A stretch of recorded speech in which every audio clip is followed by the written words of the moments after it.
Dan, Hey there. you made me watch a movie last night. Made is perhaps strong language. Strong language.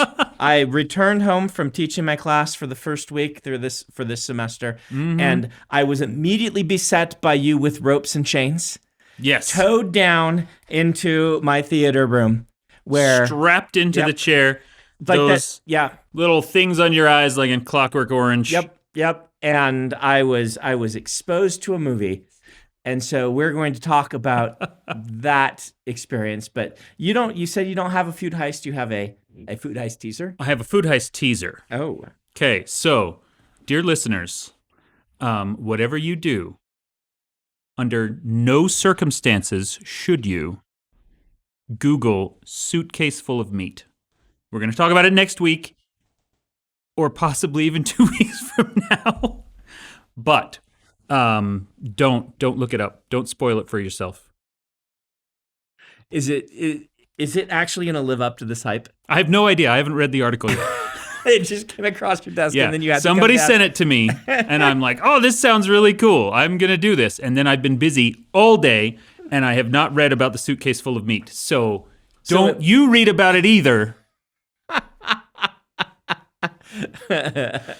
That's awesome. You're gonna read it and you're gonna be like, "Oh, this is actually not that interesting." This is We're gonna super have boring. to hype this up. Like I'm imagining just like a steamer trunk, just full of ground beef, top to bottom. Okay, I can't imagine that's what it is. I imagine it's like a cow, a suitcase that's just like the various cuts, right? Yeah. Like maybe a small cow. Okay. And you're opening it up, and it's like, we got a very special cow that we cut up and put in your suitcase. Somebody like in a airplane carry-on bag, just full of viscera. Yeah. Mm-hmm. Yeah. So We'll see. the movie you made me watch. The movie I joke about this because we do like bad movies around here. Yes, this is a movie that you and I had talked about a few months ago. Yes. I think on this show. You pitched it to me, and I'm like, I have to see this. And you said, please call whoever. I think it was Becky, who's right there. Set up a time, and we'll do Bad Movie Night in the theater. So I did. And I was exposed to the glory that is Yo-Yo Girl Cop. Yo-Yo Girl Cop. Yo-Yo Girl Cop. The official Dan Wells most awesome movie ever. It lived up to what you had said. Some of the people in our screening were a little bored in the middle. The Act 2 is a real drag. And I was never bored because it was always weird enough that I was always, even though there's no action, there's very little, explosions and yo-yos being flung around in the middle act. Yeah. Where it has a really, really strong opening. One of the strongest openings I have ever seen to a bad movie. And the most dramatic sandwich eating that has ever been filmed. I remembered you saying that, but I did not expect, guys, this movie, it's like the first 5 minutes, it's like a snap zoom became sentient and decided to film its own movie. Yes. Right? While at war with a Dutch angle. Yes, the Dutch angle. It's a child of a snap zoom and a Dutch angle. This movie, it was amazing. They did so many cool things that they thought were great but were bad. For instance, which I think is the hallmark of what makes a bad movie enjoyable. Yeah. This is not a bad movie. Like, they knew they were campy. They didn't know they were bad. They thought they were dramatic campy, right? They thought that they were Scott Pilgrim versus the World, right? Where the camp is intentional, but the movie's still dramatic and things like that. I think that's what they assumed they were making. But they made all sorts of wonderful, delightful mistakes. Like, they didn't get a separate camera rig to do any slow-mo. They just, in post, decided to slow it, which means that your frame rate changes. So things just jump across the screen in slow motion, and it's really choppy. Though, to be fair, that choppy effect did, I think, match thematically the snap zooms that they kept doing throughout the sandwich portion. Yes, they have to slow back down because they've been snap zooming so much. Man. And you said Dutch angles. If you don't know, that's when they tilt to make things, usually it makes things feel off kilter or just a little more stylized. Like, they would do that just in random scenes for no reason all the time. Yeah. And there's a guy eats a sandwich, and they are really just like zooming in, doing the Foley. Well, and not just zoom, but yeah, the Foley art, like, you know, the unsheathing a sword sound effect that people use even when just a sword is being swung around. Yes. We got that every time this guy took a bite of his sandwich or moved it or the whoosh. Yeah. Like a snap zoom sometimes has a sound in it for it. In kind of bad movies, we got like 30 of those in the first 5 minutes of this. It's adorable. It's great. It's a wonderful movie. But then it does slow down. But the thing I liked about that middle part is that's where we started to figure out the evil villain's big plan. Sort of, as best to we the can. extent that the movie is intelligible. Act 2 is where that comes into focus. And what I discovered, at least I pieced together, is that the big villains, like it says in the back of the box, stop an apocalypse. There are about 15 kids who've been bullied across Japan that the evil bad guys are going to try to bully into detonating themselves with bombs. Yes. But just together in a room, which is awful. Like, it's a terrible decision. It's terrible and it's horrible. Absolutely bad idea to have your campy movie be about teenage bullying and suicide. But the apocalypse was that these guys are internet trolls bullying kids. Yeah. And that sounds like it would actually be an interesting thing for a movie. But you got to understand, this is a movie where a teenager has been recruited and given a special superpowered spy yo-yo to infiltrate and fight yo-yo enemies to save the world from a countdown. And we find out that the countdown is maybe 30 kids. Yeah. And all in one auditorium. Yes. Like, it's not even, I'm going to bully you into becoming my suicide personal bomber army. Yeah. Yeah, in order to, achieve some kind of terrorist goals. Nope, it's just getting rid of people. Yeah. Which is terrible, and let's be clear about that. We're not saying that this isn't like, I mean, it's terrible because it's a really bad decision on their part to make that. It's even hard to talk about, but it also is such a bizarre thing, like that it comes down to school bullying, this countdown, and the multiple government agencies from different countries involved trying to figure out what this countdown is and why it has a nuke going off as its representation of the countdown. And you're like, oh, they're going to find a nuke. They're going to blow up the city. They're going to hold it hostage. And then it's like, and then we're going to bully these kids. All these kids, we're going to get them real good. We're going to prank them so badly. And you're like, oh. I'm like, oh, okay. You're our supervillain? That's all it was. Yes. This is... And it wasn't even revenge. It's just like for the lulz. They were just internet trolls, the bad guys. Yeah, and so bizarre. The main villain, who's, I can't even remember his name, even though it's like... Romeo. He has 4 or 5 lines of dialogue, and one of them is where he says his real name, and I still can't remember it. It's something Jiro. Oh, it's just, Jiro. Something Jiro would be the given name. Yeah. We don't know why he's doing any of this. He doesn't have motivations. At the end, he says, at least I had a lot of fun. And then he blows himself up. And they were probably going for a Joker-esque sort of thing for him, right? Yeah. But like you first meet him, he's like on the maintenance staff at the school, having graduated a year or two before. Yeah. And like he's the sinister custodian who just walks by in the background, and you see a faint hint of a smile. Yep. And then some director thought that was really sinister. He shows up later and has the most uncomfortable dialogue-free, I'm going to stick my earbuds in your ear so you can hear the harpsichord music I'm listening to. The screen thinks it's romantic. Yes. The direction is saying, hey, look at this romantic scene between the hero and the villain where they meet on a bus. But she's just like not wanting to look at him and just like sticks earbuds, and then there's harpsichord music. See, and I didn't get that it was supposed to be romantic until the end. Yes. When she says, do you like playing with people's hearts? And then crushes the iPod or whatever that she was, that he gave her. Because up until then, I thought that he was trying to convey a message. Yeah. Stun her with like sonic waves. No, apparently that was supposed to read as romantic. And it doesn't read as the Joker is playing with you. It's like, here is this evil mastermind who's going to give you an insight into his soul. Yeah.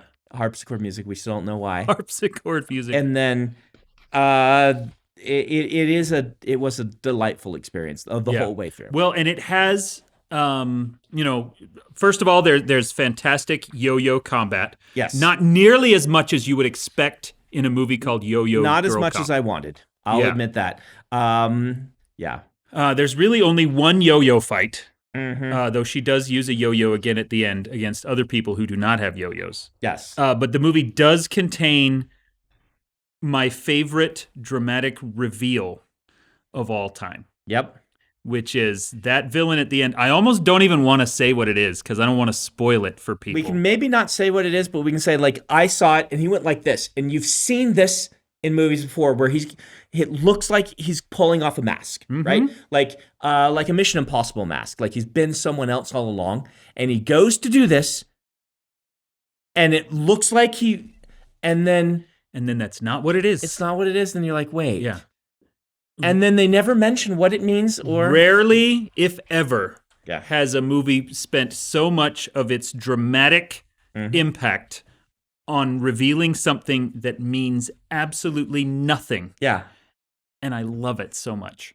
So the ending is fantastic.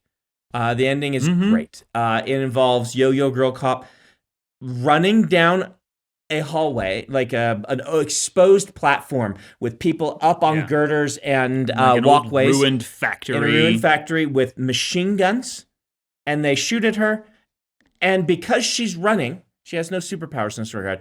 They just all either miss or hit her leather catsuit that smokes when it's shot. Yes. But doesn't.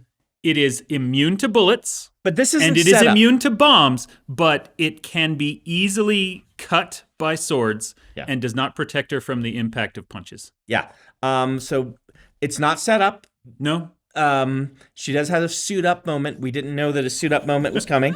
And then she suits up in her superhero catsuit, but keeps on her tie from her school uniform. So it's still a bit of a schoolgirl fetish thing. And then apparently it's bulletproof. But the thing is, the bullets never hit vital areas. They're always hitting the shoulders and stuff. So it might be that it's not bulletproof and that she just has a lot of bullets in her shoulders. She's getting nicked over and over again. It could be. Right? Yeah. But 10 people shooting machine guns. It's not like Batman with his cape that they make it very clear.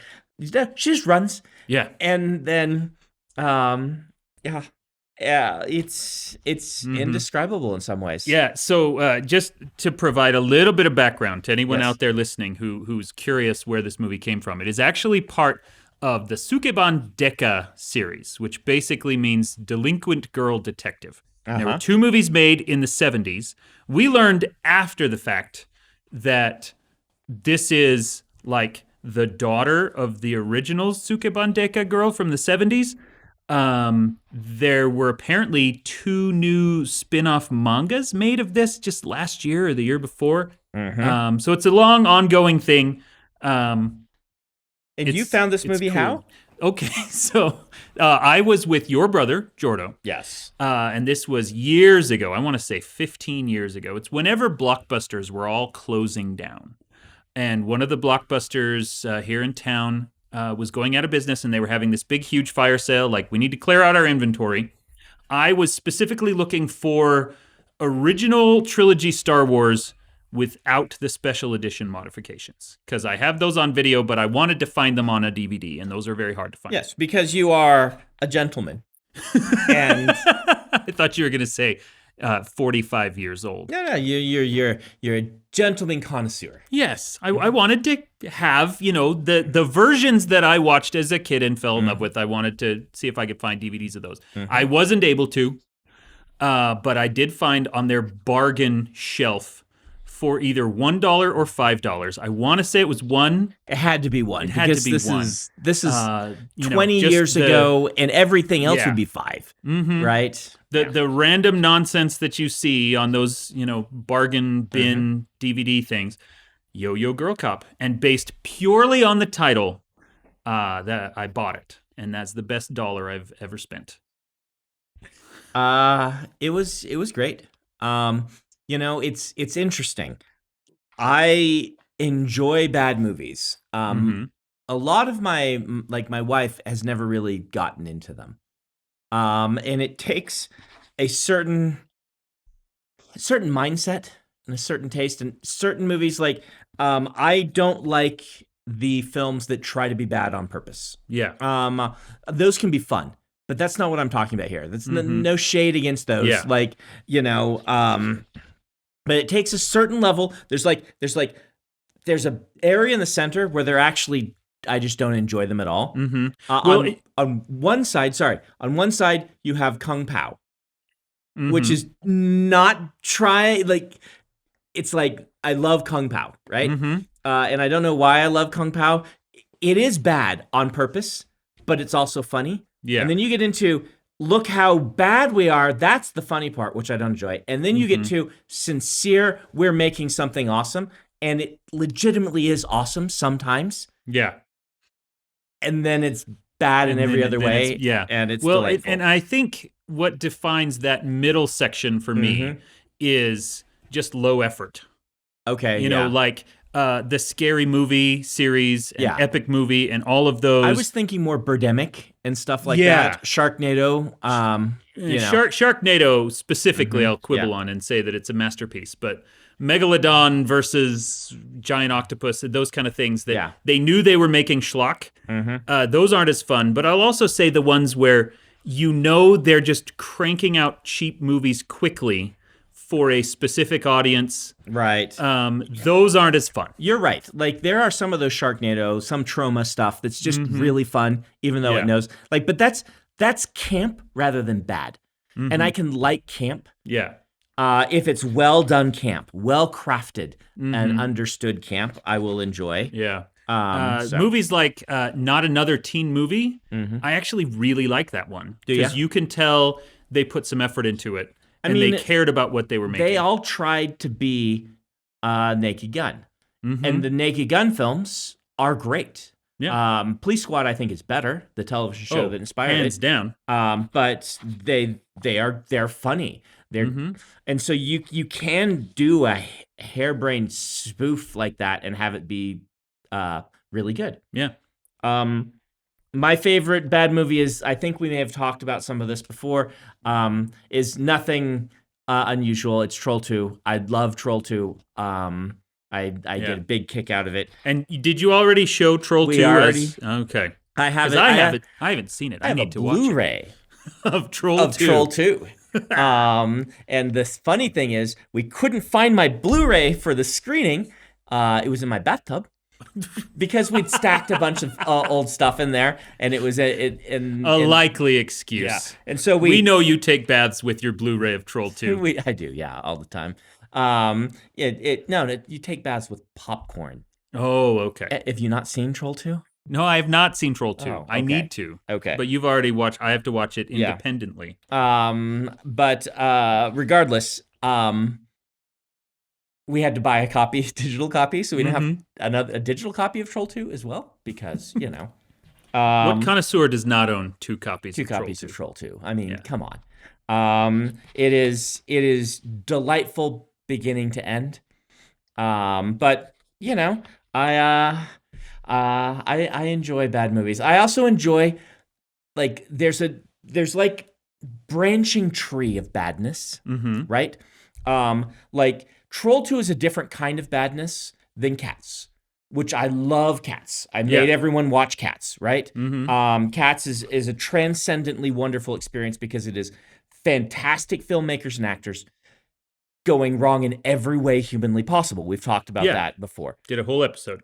But there's a branch in between these, which contains movies like Equilibrium, which we were talking about last night, in which Christian Bale is amazing. The director is a visionary genius who is also really from another planet, right? And so remind me who directed that one. Because it's the guy, and I know. Is it Eli? Is his name? I don't remember. Kurt Wimmer. Kurt Wimmer Did Equilibrium. And we just, because you need to take some ibuprofen, glanced over his IMDb to double check all the other things that he's done. Just to kind of have it under. And what we discovered is he had like a normal period, because he did like the Sphere movie. Did you see that? No, I did not see Sphere. I did see Thomas Crown Affair, which is good. Yeah, it's a legit good movie. And I think that he maybe was doing those like, to earn trust in the industry. And then he has his "I'm going insane" period, where he decided gun katas was the thing, and you have Equilibrium and Ultraviolet and stuff like that. And he did Salt, which is just, it's like less weird than those two. Yeah. It's still weird. It's right? still weird, and it still, I think, goes over the top, but it doesn't go Salt is the Ben Bullets ridiculously. movie, right? Salt is Angelina Jolie. Yes. Is Salt the Ben Bullets movie? Which is the Ben Bullet, where they shoot their guns and they spin their arms while... Oh, no, that's Wanted. That's Wanted. That's a different person. And I don't think that's him. That's not him. That's someone else. Okay, so Salt is the also an Angelina Jolie shooting people movie. Right, I got those two conflated. I've seen them both. Yeah. But no bending bullets. That would have been a good thing for him to go, is the bending bullets. Yeah. Salt is Angelina Jolie is in espionage. Yeah. And then it goes 2 or 3 levels deeper into unbelievable conspiracy than I typically like my espionage to go, but I still enjoyed it a lot. But he has this perfect period, because Ultraviolet's actually pretty good too, but it's no Equilibrium. I haven't seen that one. Equilibrium is the masterpiece of these all, because he's a decent, good filmmaker, and then this is his wacky idea, where Equilibrium is what if you read the book 1984 and you thought, this is amazing? What if it had gun ninjas? And what if reloading your pistols were a martial art? Yes. And that movie is awesome, like in a different way from Yo-Yo Girl Cop, because I am there for every action scene in Equilibrium. The action is great. And it is just ridiculous. The underlying premise is compelling, like Silver Age science fiction, right? Yeah. The idea of, I think they call them sense crimes rather than thought crimes. Yeah. No one is supposed to feel anything. Emotions are illegal. Yeah. You need to take your pills to suppress your emotions. If you stop taking them, they destroy art, because, art makes you feel emotions. Yeah. It's a good, classic, like you said. It has some Silver Age genuinely wonderful scenes in it, like the first time he listens to Beethoven. Yep. And you're like, yeah. I mean, it's Christian Bale. He's a really, really He's good actor. He's able to sell the wonder of hearing Beethoven for the first time when you've never heard music at all. And then you cut a person in half with a katana and, shoot people. The dark room scene where, in Equilibrium, there's a scene where there's a bunch of people in a room ready to shoot him. And he kicks down the door and lands on it, skids into the room and goes bang, bang, bang, bang, bang in the darkness. And they all fall down dead, because he knows the exact where they're going to be kata to do that will automatically hit them all. Is a brilliant scene. It's so visually compelling. Yeah. And it is so dumb. It is so over the top dumb that I love it. Being so earnest about something so dumb earns you enormous amounts of credibility in my book. Yeah. So I want to. Emily's never seen Equilibrium. I've bought it. Really? It's sitting on the hard drive, ready to be watched at some point when it's like, we need to get. Emily will enjoy that movie, but it has to be after her bedtime. Right? Emily's enjoyment of this type of movie goes up when she's a little punchy, sleep deprived. Yeah. Okay. So very good. Does Dawn like bad movies? Not really. It depends. Again, it depends heavily on mindset. For Dawn, it is less about being kind of sleepy, and she has to have nothing to do. Okay, yeah. If there's with my wife, there's always, if there's something in the back of her mind, like I could be more productive right now if I were doing X. She really has to completely separate herself from the possibility of chores in order to sink into something and enjoy it. Okay. So I really want to get us to watch Equilibrium, but I really want to show everyone some Neil Breen films. Do you know about Neil Breen? Enlighten me. Neil Breen is the Walt Disney of bad cinema. Okay. So if you look at Tommy Wiseau created one masterpiece, right? Mm-hmm. He's the one-hit wonder.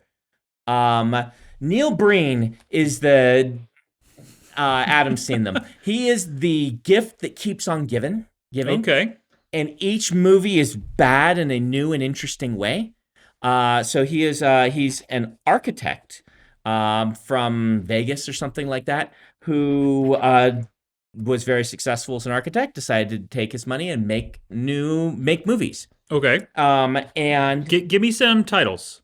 Twisted Pair, Double Down. You haven't heard? No, I haven't heard of any of these. Oh man! And he decided to make them, and he writes, directs, and stars in them. Okay. He does the special effects. He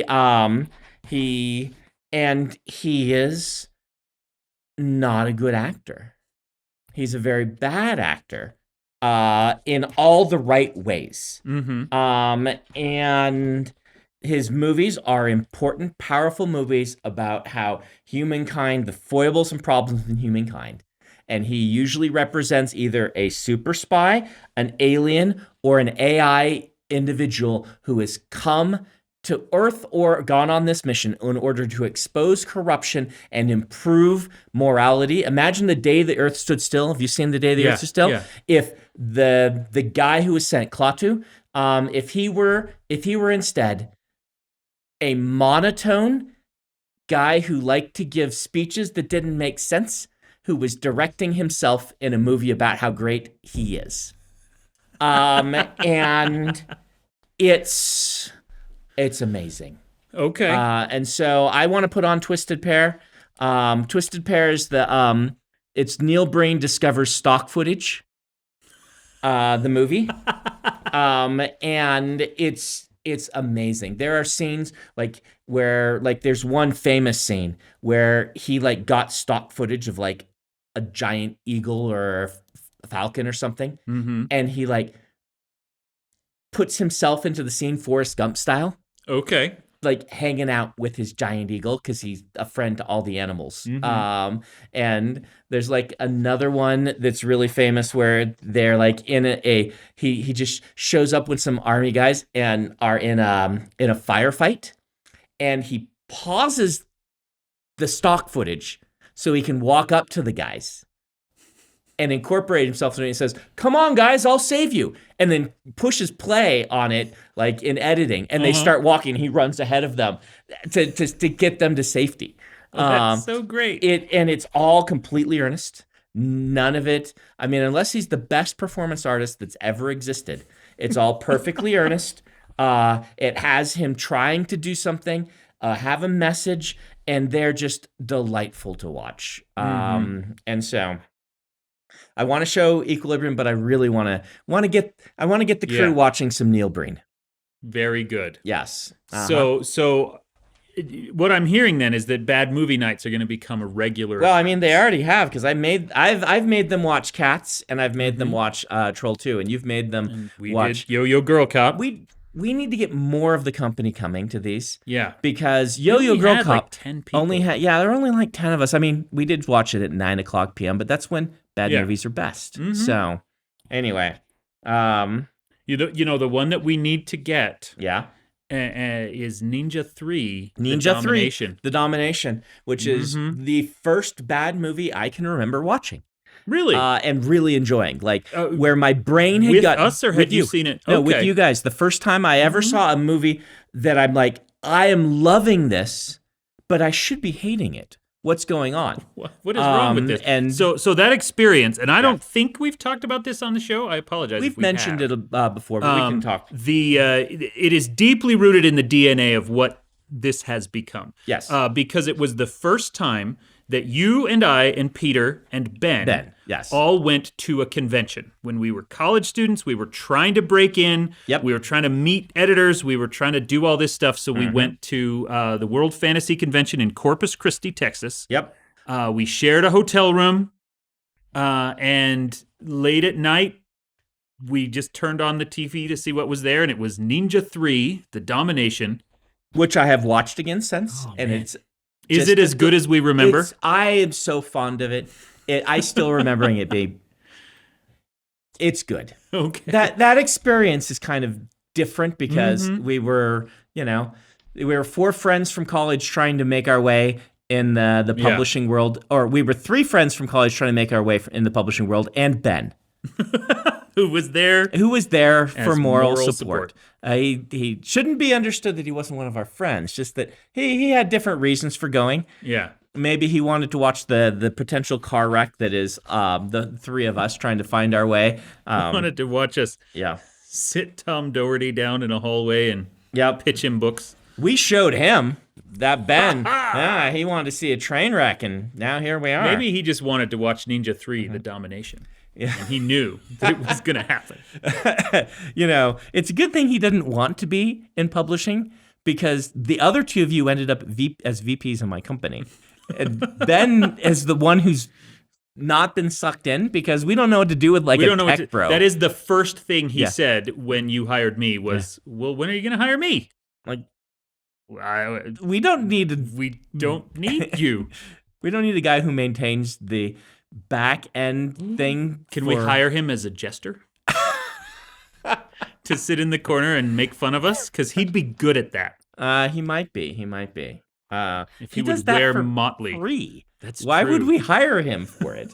We get texts after You're good every at episode. something, never do it for free. Mm-hmm. Yeah. Well. So, and those conventions, the next one of those is where we met our editor, Moshe, guy who broke us in and had our wonderful Chinese spaghetti Chinese, story. Korean So spaghetti. yeah. That was my first experience with a movie that I thought I should hate, that I loved. And that turned you into a lifelong fan of bad movies. Yeah, you're right. It is mixed up in the DNA even of the company that my coming to love bad movies. And so, Yeah, well, Yo-Yo Girl Cop. You got any other gems you're waiting? So my next 2 are Equilibrium and Twisted Pair. Okay. That's the next 2 things I want to get the company to watch. What do you have in your back pocket that you want to show us? Or obviously it has to be Mom and Dad Save the World. Okay. We have not shown that to the company. Is it still I haven't seen it yet. Is it? You said it's great. It is. It doesn't hold up to the level of hilarity I thought it had. Okay. Genuine hilarity. Uh-huh. I view it now as a bad movie, but the thing is, it's Jeffrey Jones and Terry Garr and John Lovitz. Right. And Eric Idle is in it. Wallace Shawn is in it. Okay. That caliber of actor. Okay. Every one of them is fantastic. It also has Kathy Ireland. I didn't want to mention her in the string of gifted actors. It does. Our group sitting there and mocking it the whole time is going to absolutely love every second of it. What's your opinion of the early 80s fantasy staple movies that are not that good? So Kroll, Beastmaster, yeah. What's your perspective on them? I like those. Do you? I mean, we both mentioned Kroll and Beastmaster first. I think Dragon Slayer actually is my favorite one. Dragon Slayer is, by my recollection, the best of them. Yeah. It is a real movie more. Mm-hmm. The thing about it is, I feel like those ones are not going to hold up because I don't think they're going to be bad enough to be funny. Mm-hmm. But I don't think they're actually going to be good enough to be watchable. Yeah. I haven't seen any of them in years. Last time I saw Kroll was at a sci-fi convention in freshman year, or things like that. Yeah. And I haven't seen the other 2 since before. Well, and tellingly, none of us mentioned Conan. Yeah. But Schwarzenegger as Conan, I think, is what started that whole movement. It was. The of thing fantasy about it movies. is, Conan's a good movie. That's a good movie. It's like it's the first one in particular. Yeah. Even the second one is good. They eventually get kind of schlocky and weird. They do. But James Earl Jones in that movie is so intimidating. It's like that's just a good movie. Yeah. And then there were a bunch of these knockoffs, Clash of the Titans, all that kind of stuff. You put Clash of the Titans in that same category? I would put it in because I think it was the same mindset that created it. Look, people are digging these fantasy things. Let's do one. But rather than make up our own, let's just use Greek mythology. But Clash of the Titans has a budget, right? It does. Clash of the Titans is like, I don't think I think you have to put that in the Conan category. Like things that are propelling the creation of the B movies. You are correct. Yeah. I recently, because my 11-year-old wanted to watch it, rewatched the modern Clash of the Titans remake, which is not a good movie. And I was unfairly dismissing the original because of that. The original is better than a lot of those. Yeah. I mean, the special effects alone in the original are so cool. Yeah. So I would have to move that up into the good movie tier as opposed to the tier that's fueling all the B movies being made to copy them. The A movie, if you will. I never saw the modern Clash of the Titans. You never did? No. Did you ever see It isn't bad enough to be fun to watch. It's got some good scenes and it has some good effects. What about Gods of Egypt? Did you ever see that? I have never seen. Because that kind of moves in the bad movie circles. Oh yeah. But it's so high budget that I'm worried that it's not actually like.